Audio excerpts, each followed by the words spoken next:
Have you ever been so desperate for sleep that you'd do anything to get it? Well, that was me a few months ago. The culprit? An affair happening right above my head. My upstairs neighbor, who we'll call Jane, had begun an affair with a married man. Now, usually what goes on in other people's lives is none of my business. But this was different. This affair was affecting my sleep. And sleep, dear listener, is something I value dearly.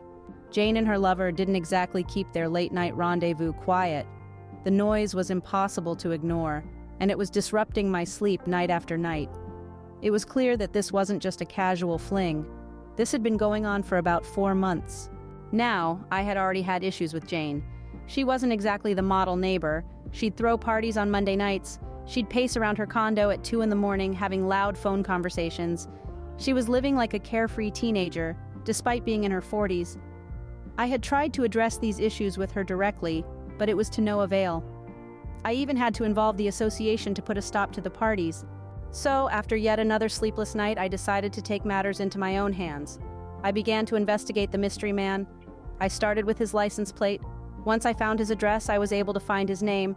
With his name, I was able to find his social media profiles and thus, his unsuspecting wife. Taking a deep breath, I created a throwaway account and messaged the wife about the affair. And guess what? I haven't seen him in weeks.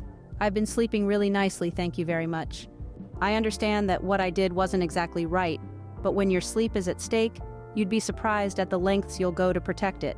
So, there it is. I exposed an affair, not out of moral obligation, but because it was affecting my sleep. The method may have been unconventional, but the outcome, well, that was just perfect.